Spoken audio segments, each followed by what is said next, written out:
Ledbetter Act. Lilly Ledbetter worked for Goodyear Tire somewhere in the South. She was perfectly happy with her pay until she retired and found out the disparity in her pay compared to what the men were earning left her about, I believe, $1 million or $2 million short in her retirement.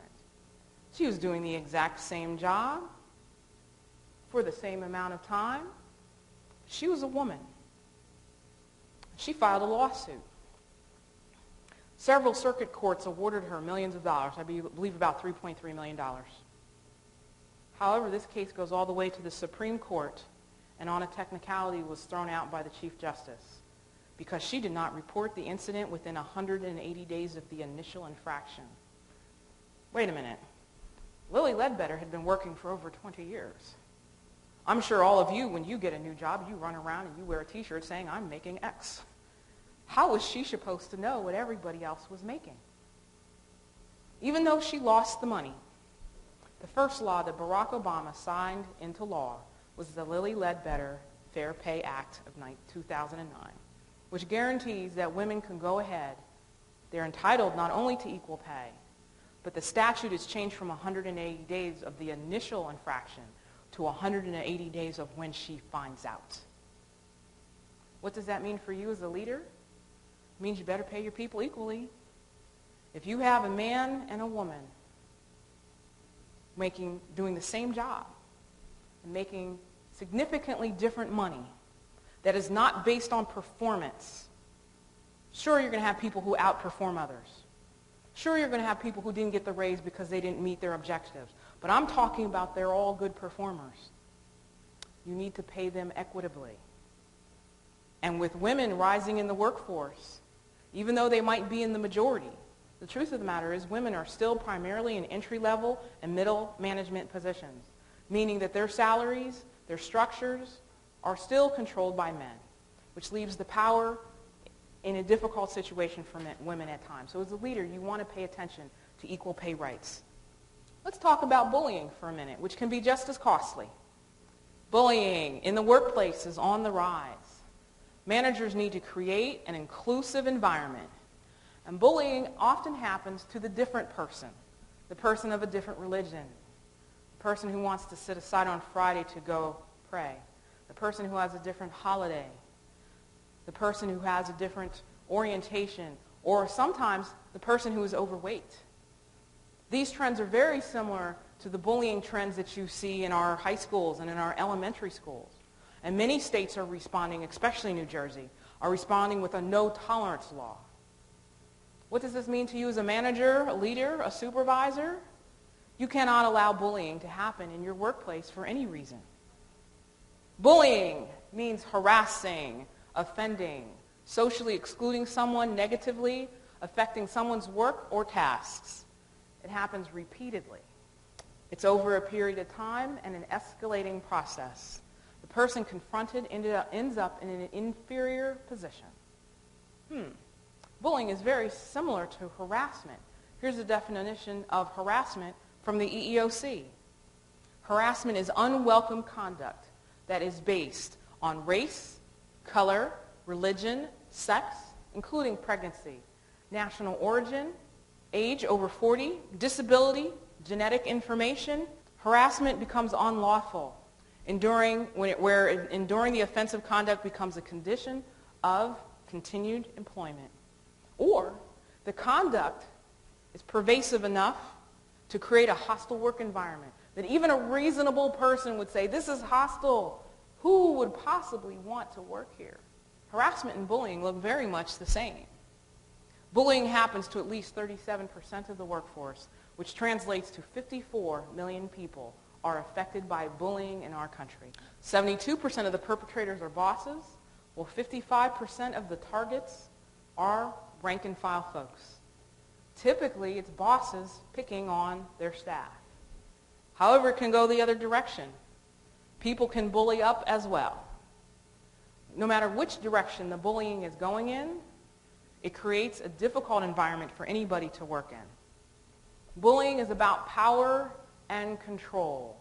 It is about manipulating the situation, and the difference between poor management styles, because some people say, oh, he's just a bad manager.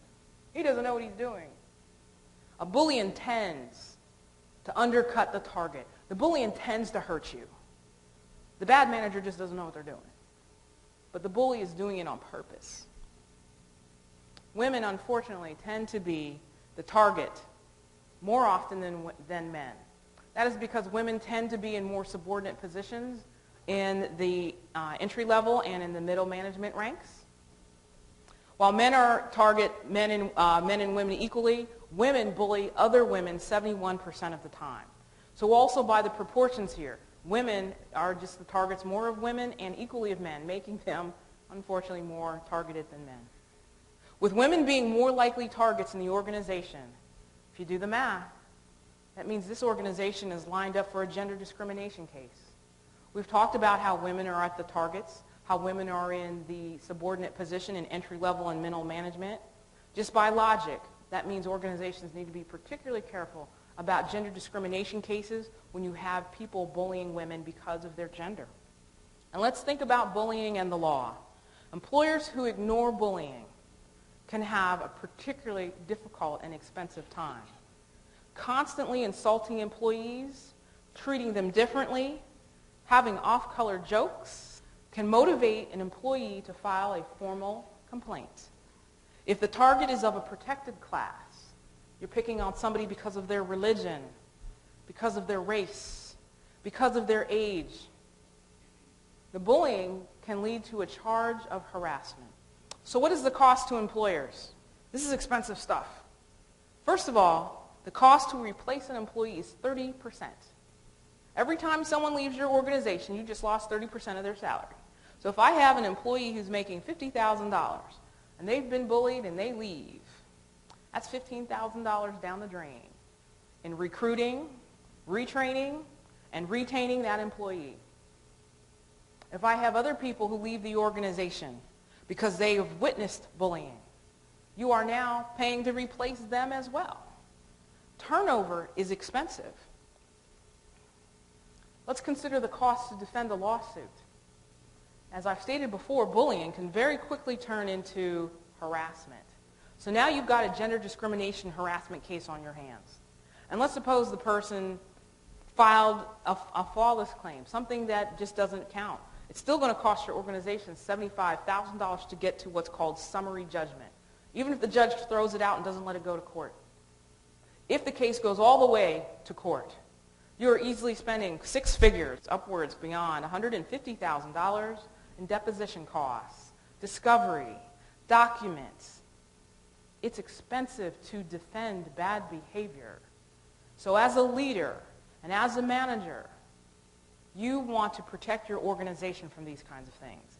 Because you better believe if you're busy defending a lawsuit, that means you're not busy doing your job. There are some personal effects for the one being bullied. There's hair loss, weight swings, reduced immunity, indigestion, and headaches. You feel pretty bad. There are emotional problems. You're not sleeping. You're stressed out, and stress can really wreck your health. Might face depression, have a shattered faith, or engage in self-destructive behaviors. Alcohol, drugs, what have you, the kinds of things people engage in to alleviate the stress. There are other issues too. Paid time off, that's an economic issue to your organization. If you keep taking time off and you run out of sick days, now they're going to start docking your paycheck. There's the FMLA. That costs the organization. They've got to hold your spot, but you've now taken intermittent leave. There's potential termination. Potential termination either of the bully or the person being bullied because of a misunderstanding. Remember going back to that 30% that your organization is going to pay every time someone leaves. And there are social effects. The isolation at home, the isolation at work you feel, marital strife or other relationship problems because you're really not trusting anybody. You've already been overstimulated at work by bullying. Perhaps that feeling of abandonment. Bullying can really tear up your experience just in your workaday life. You spend more working hours and waking hours at work than you do with your spouse, your kids, your family. You really need to have a healthy work environment and avoid the bullying.